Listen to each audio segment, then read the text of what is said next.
Good evening, everyone. It's been a while since we have been on Toaster Talk, but it's our mid-season review, an exciting season compared to previous years where I'd usually start off with it's business as usual. It is not business as usual yet. We may be at the cusp of changing champions and new players coming into the mix, but there's a lot been happening throughout the season so far. And as we go around introducing our fanelists, a lot of regulars, uh, the one question I'd have for each one of you is to kind of pick a key highlight over the season that you've seen that you want to really bring up for all of us to discuss upon. With that, let's start off with Vignesh. Hi, once again, welcome back to Tuesday Talk. Long time no see, but yeah, that's how the game is. One moment which I want to pick would be Christian Horner being sacked by Red Bull. Off the It field, that's the starts with the Big biggest event Bang. which has taken place. Yeah, that's the biggest event which has taken place, and I would go with that as my event for the season. What would the repercussions of that be? And anyone can feel free to chime in. And why do you think that happened? Like this guy is a veteran at Red Bull. He's given them uh I might be wrong, but he's given them the most number of trophies in the Won their cabinet. championships. Championships, Okay. It's like that's around what? 8 championships overall, starting from four from eight Vettel, championship. Yeah, four from Max. So he's been correct. the one. He's literally been the driving force and the anchor so far. In fact, just before I just saw a reel wherein 2022-23 there were Max, then it was Honor, uh, then Marco, and there were two other key players in the entire team. And in 1 year, they have lost everyone else. Now it's just Max and Helmut Marco. So it's going to be a huge shift, the entire dynamics of that team. So is it also like a sinking ship then? And maybe Max might also step away? Might be, but according to what the report goes on, that okay, the Dutch-based company or the Austrian-based company where Red Bull is there, they had 49% stake. The Thailand-based guy has 49% stake, and his son has 2% stake. The Austrian-based people, they were not in favor for how I say Christian Horner. And as soon as the son, that's the Thailand guy's son, the owner's son, he sold his 2% share. So these people got a controlling stake, and that's how Christian Horner was executed. So might be a difference in the approach His or how. resignation was executed. He wasn't executed. Yeah, I know he was executed. But Well, yeah, well, no. well. Literally to a lot of Red Bull fans and loyals, I think it was like an execution. We knew that there were a lot of things happening over the last 12 to 18 months in Red Bull, meaning there were some scandals and investigations. But and in spite of performance, initial struggles, the exit was an a surprise package to a lot of it. So maybe the Red Bull rivals are very happy with the execution of that decision. But I think inside Red Bull, a lot of turmoil. Uh, it's kind of it typically happens, right? Meaning when you have your chief strategist, chief your mentor, guide who's been there for many years. That happened with Ferrari, that happened with Mercedes. So many incidents we have. So I think it's a cycle. Red Bull will come back, but it will take their own time. They have to get somebody as good as Horner. But yeah, I wouldn't mind to say that execution was maybe the anticlimax word there. But it's also like as long as things are going well, no one cares. Things haven't Yeah. been going that well for Red Bull this season. Uh, but with that, I'll introduce our next panelist, Sathya. And what's your key highlight? Everyone, again, been a while now. There are a few incidents that do stand out. One of the one key highlight or not an incident as such, but it is essentially the rivalry that is starting off between Piastri and Norris. Because from the characteristics of the both drivers, you can see that Piastri has a cutthroat nature to him, which is similar to what Hamilton or Max has, as compared to Norris, who is trying to be a tough guy, which is resulting in various mistakes or crashes like what happened in Canada. So Norris, while he is a good driver, does not seem to have that cutthroat nature as compared to Piastri, who does have that, and that is going to cause a big clash coming forward. So it's like that world champion gene that not everyone can have. You feel Piastri is the one who probably has it over Norris. Yes. And clearly for McLaren, we were discussing this earlier too, right? That it works for them to not designate a number one driver because they are getting one and two positions in all the races. So they are maxing from a constructor standpoint. So it's like as long as you both cleanly fight it out, which hasn't been the case always.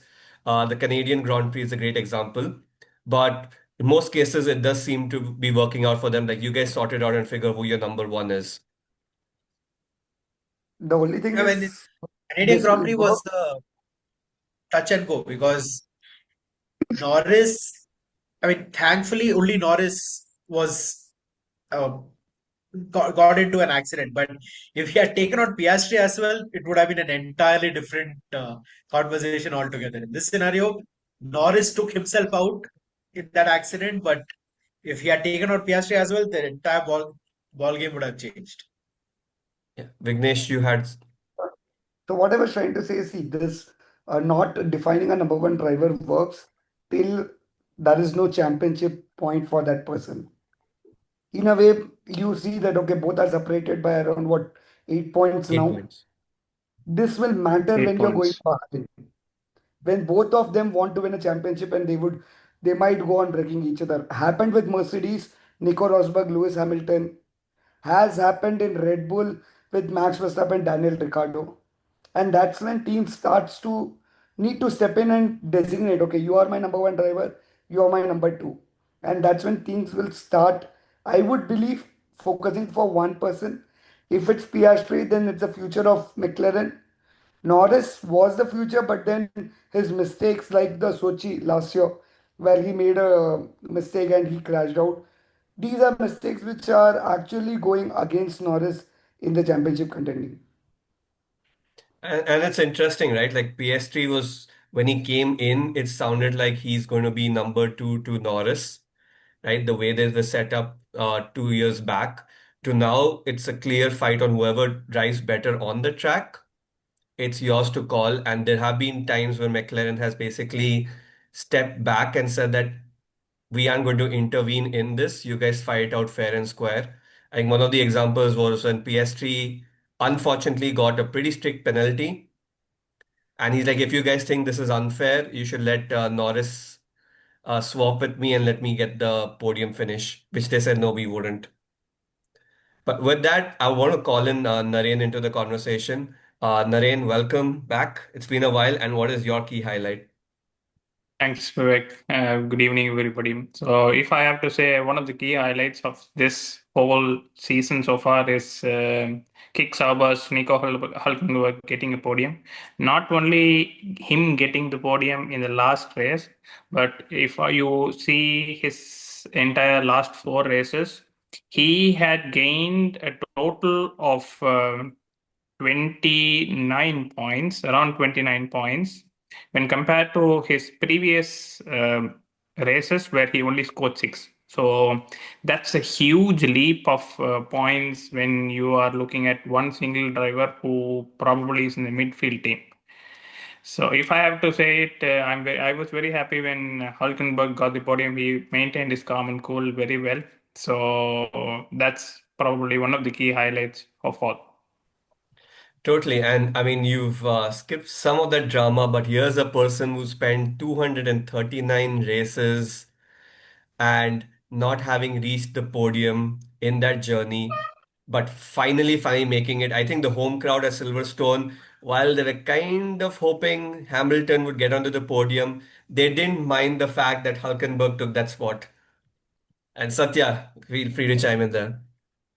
No, no, no. I was one of those people. I so badly wanted Lewis Hamilton to get that podium place, but the fact that Nico Hulkenberg got it is a consolation. Yeah, because as if he's the one who's getting the podium, I have no complaints.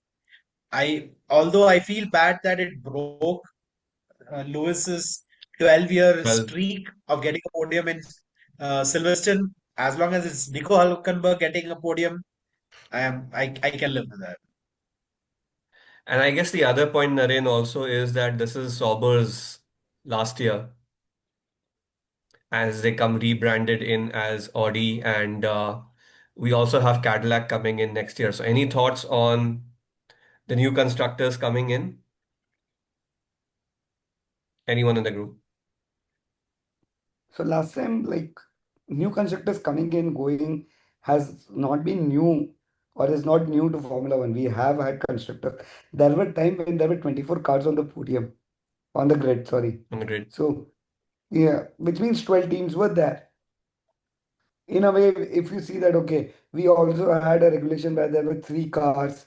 Formula One experiments with all these. The only thing what Formula One really wants is a competitive team coming in and not anyone who can enter. And that's the reason why a lot of teams were, although in the process of selections, were cut mid short. There were rumors about a few of the other teams entering, but then their dreams were crushed. And Cadillac gave a wonderful proposal. They have started testing. In a way, it will improve the competitiveness of the grid. But then we also need to check if Formula One might adjust the point system for a new team. So that might be one question for Formula One to answer. If not, still we'll have a great race going on. Just that with more number of drivers, which should not translate to more number of collisions. But yeah, more than happy to see more number of drivers competing. Yeah, well, Rain has been the 12th man from cricketing analogy in terms of adding excitement to the strategy of the tournament this year, at least, right? A lot of the races have seen the order change, and a lot of back markers that would historically call some of the teams at the bottom of the grid have really got into the points. A lot of rookies this year who have been performing pretty well, except when the conditions get really hard. But before we deep dive into all of that, calling upon our other panelist, Prashanth, who's been our resident Ferrari expert, but I'm going to let him decide what his key highlight of the season so far is. Cool. Thanks, Vivek, and glad to be back. A lot of familiar faces, Sathya, Naren, and Vignesh. Great to be back on a rainy Bangalore day, right? Just like all the rains in Europe, and it's creating havoc, it's creating on the roads of Bangalore. But for me, I would say two important highlights, right? First is I was very excited to see a lot of rookies on the roster this year. I think 6 to 7 rookies have come back. Some of them have done good, some of them are struggling, which is typically the equation what we have. But that's a good sign. These are all your F2s and F3 champions or runners up over the last few years. So they got an opportunity. That means that there is a good spread between a lot of seasoned drivers who are probably in the next few years going to exit their careers, if they cross the particular age or if they're already satisfied with their achievements, but also a lot of newcomers coming in, which will drive the longevity. I think that was one which I observed in the beginning of the year. But as a Ferrari fan, I think I would like to call out that my biggest highlight so far has been the team which I support has not won a single race, has got only 5 podiums so far, but it's sitting in the second position of the Constructor Championship. Now, that's a very interesting fact that if these statistics were there last year or 3 years ago, probably Ferrari would be sitting at fifth or sixth place. It's happening for various reasons, correct? One, I think the reliability of the car is good for Ferrari, though they've not got that, fantastic, they're not able to hit that last mile and get those, 25 points from a victory standpoint. But also it downs to Red Bull not doing great, Mercedes not doing great, and everybody's struggling in. I think that's out there. What will happen in second half is still yet to be an answered, but between the rookie and Ferrari's performance, it's like a tale of two cities. It's very interesting to know who's going to be, delivering the second half of the year. But let's hope and see that we are up for some more drama. Yeah, no, I think you bring a very good point in terms of consistency of both the drivers. Obviously, McLaren has got that figured out and they are racing ahead in the Constructors' Championship with the car. But if you move McLaren out, and this used to be the case few years back, you say remove Red Bull out and let's discuss about the rest. You notice that it's been a mixed bag for all the drivers across all the constructors, whether you take Mercedes between George and Kimi, or you take Red Bull, where and that probably brings up another point that Max and Lawson. Red Bulls also had a switch of drivers of their second driver, Yeah. right? Instead of firing, they just decided to switch with the Racing Bulls, which is very uncharacteristic of Red Bull, which is what Vignesh was highlighting earlier, that that's probably why his honor had to be on the chopping block, because someone had to be on the chopping block. But yeah, I mean, that inconsistency is what's been impacting the constructors overall, which has allowed Ferrari, even with just I believe, two podium finishes for Yeah. Leclerc so far, and Hamilton getting on the sprint podium, right? They haven't really had much to talk home about, and strategy still seems to be a confusing aspect for them. But what are your thoughts about some of the other constructors that we have? So So if I if I can, may start, yeah, yes, please. uh, one constructor that I am very much looking forward to for 2026 is Aston Martin, just because of the fact that they have Adrian Newey right now, and Adrian Newey is a man who's been in the forefront of various different championships. I think overall he's won 15, 12 to 15 world championships he's been part of. So the car is what I'm very much looking forward to with Austin Martin. Ferrari, let's not like Lewis Hamilton. There is one record of him that I do not want to see broken, and that is the fact that he's gotten a podium in every single season. He did get a podium in sprint, but sprint is not a race, right? The race podium has not yet been achieved. So Ferrari this year, I used to tease Prashanth last year, but this year I'm in the same boat with him. So yeah, that Austin Martin and Ferrari are the two people that I'm looking at mainly. Naren, you wanted to chime in. Yeah, probably there's one thing that I really want to discuss with respect to the midfield teams, and of course, we know for a fact that we have a very clear winner on the top between McLaren, Ferrari, and the Mercedes. But what actually surprises me is how the midfields are actually performing this season. Starting with the Williams, of course. Williams, if you see, they have not they have told that they will not be developing this year's car. But if you see the consistency that Albon is performing, he has been top five for five races. So if I have to place my bet on certain cars or certain teams for next season, it would be on the Williams, given the fact that they have been consistently performing. Also, Kick Sauber, they've been doing consistently well for probably the last four races.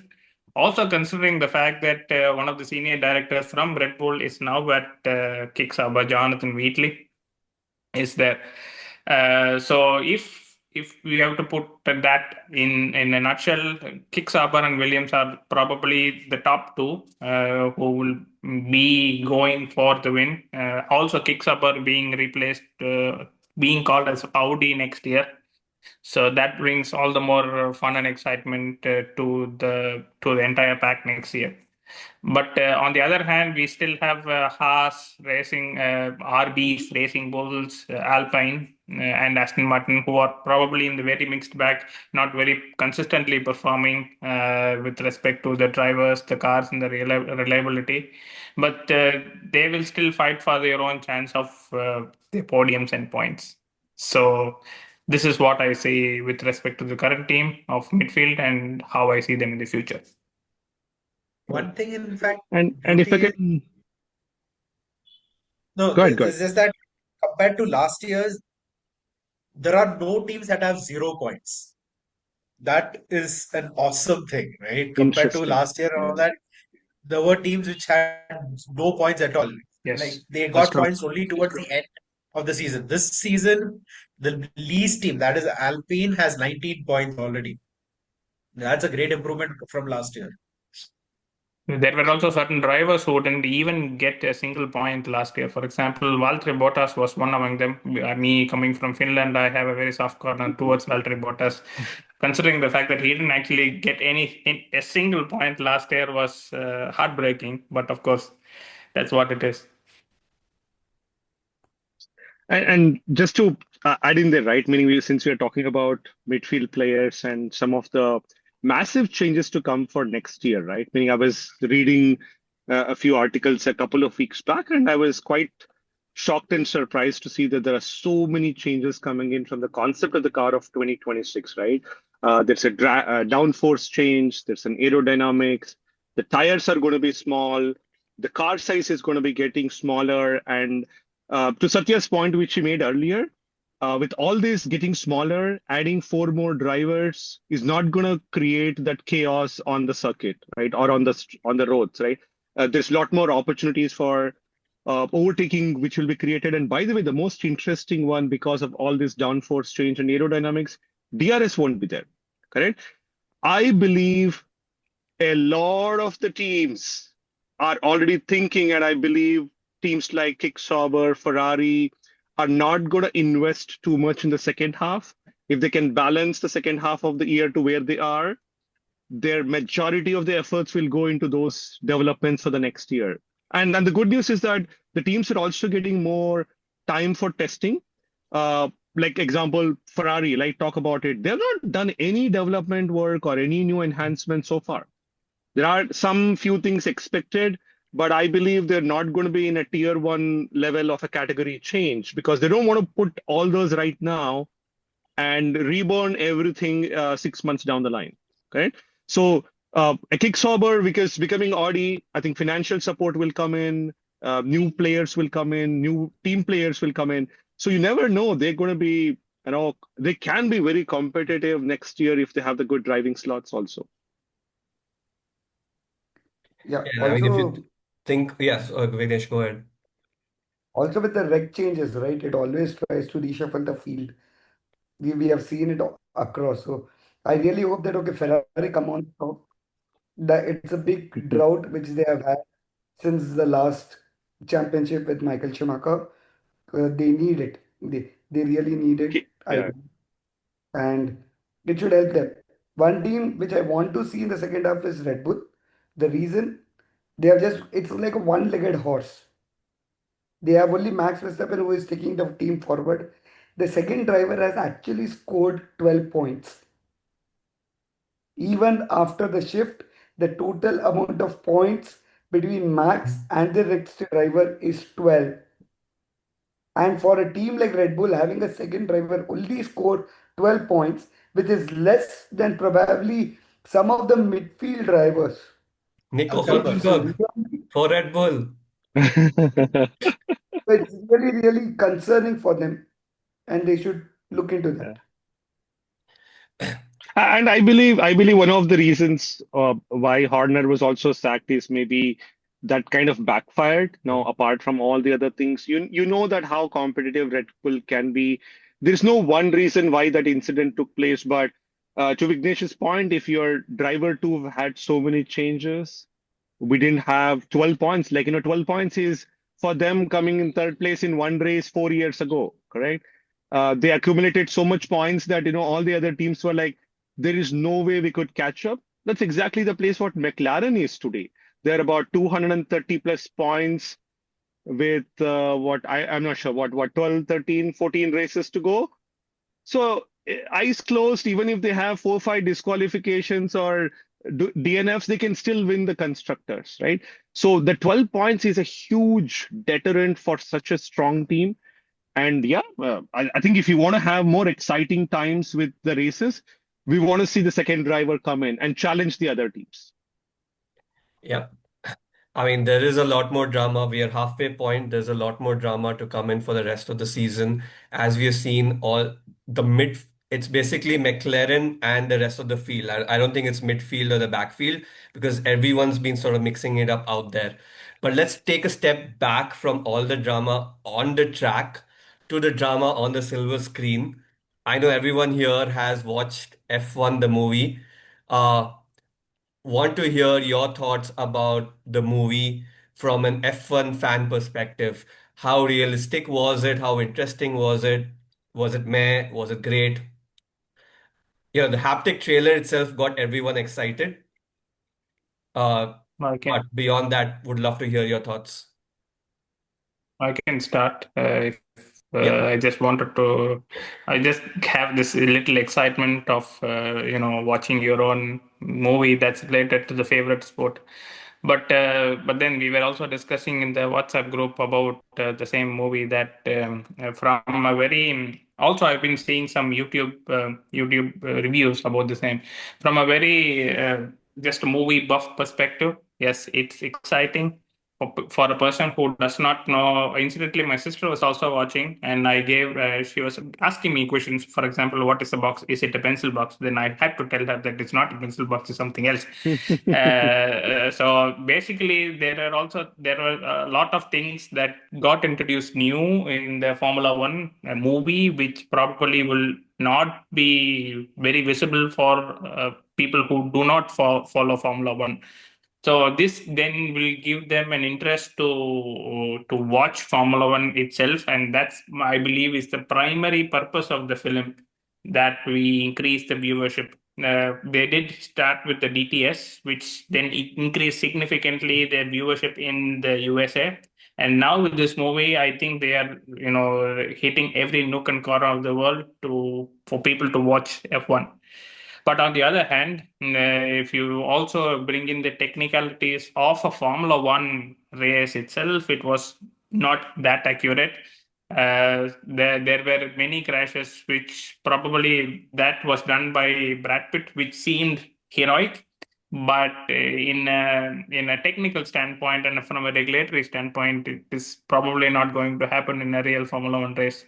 So they still had a lot of loopholes, but if you take the technicalities out and see cinema as cinema, movie as a movie, with all the technicalities of the movie taken into consideration, it's a watch.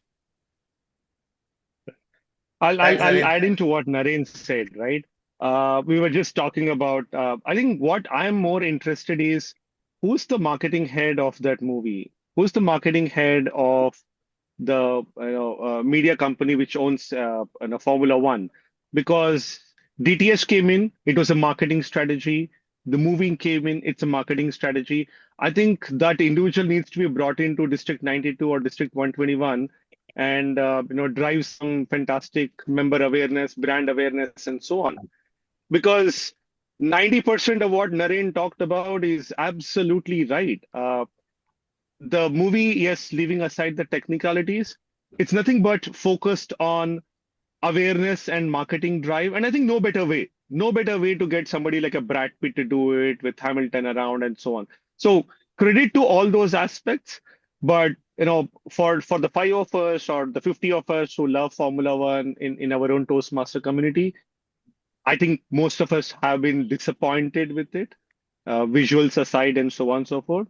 But jokes apart, uh, that's something which we all wanted to watch it. We watched it, and now we have our own perspectives about it. So, uh, yeah, cinema is a cinema. Watch it, forget it. Technicalities, those things can never happen in real life. Like, frankly, I thoroughly enjoyed the movie because, as you mentioned, I went in with the expectation of watching the movie. Given that we are sort of experienced with what they show in Drive to Survive, with the exaggerations and all of that. When I went for the movie, I went in with the entire idea that okay, this is a movie, and do not dig too much into it. I enjoyed the fact that there were a lot of real world incidents that were sprinkled through it because 2023 season is predominantly what is showcased in the movie, and even even while when that incident was happening, the fictional team, that is APXGP, they were not part of that, but they still managed to incorporate those into the movie. Similarly, there were a lot of behind the scenes that we are mostly aware of, but the general public is not. Like, for example, the amount of effort a driver has to put in with his with the workouts and their maintenance, those aspects. Similarly, the effort that is put in by the teams behind it, right? For example, in the movie there was scenes where the other people, not just the team principals, but Right. the ones who chase the wheel, the ones who are helping with lifting the car, they are also posts that are not that well known to to the general public. So the behind the scenes incidents, the acting was really good, and the other nuances of the movie is what I thoroughly enjoyed it. And of course, we knew at a point that APXGP would win. We had There were a lot of things Spoiler that were alert. spoiled to us. But there were a lot of things that were spoiled to us because, for example, if you had seen the Abu Dhabi Grand Prix, after everything was over, they had asked everyone to come back on stage, and there were different images of people on stage and all those aspects. So while those were sort of spoiled for us, I thoroughly enjoyed the fact of the overall journey in the movie because it is shot as an old, very good sports movie like Remember the Titans or Miracle, or in those manner. And that I would recommend, irrespective of if you're a Formula One fan or not, at least watch this movie once. And then you can watch it again and again if you are interested, but at least watch it once. It is not, do not pass off this movie. Got it. Thanks for that. Clearly, a wide spectrum of responses to the F1 movie itself. So for our audience that are listening in, do grab the movie. Though personally, like everyone said, I think Ford versus Ferrari was probably a movie I found it more closer to it. Obviously, it didn't have the glitter and the shine, the Tinseltown shine that F1 the movie has. But hey, if from a marketing standpoint, it's done brilliantly well, right? Just like the Netflix effect that Drive to Survive has brought in terms of bringing in new audiences that just want to see why are people interested in watching 20 cars go round and round and round. But we have another half of the season left as we head to Belgian Grand Prix next week and bring on the second half of this F1 season, which promises to be super exciting. And us panelists as Toast the Talk, hopefully are going to be covering a lot more of those races after the lull that we have had over the first half, just because we've been so excited watching the races that we forgot to speak about it. With that, I want to thank all our panelists for taking the time out for this. Hamilton's rides a scarlet shade, McLaren's fortress made of steel, drama on track you cannot conceal.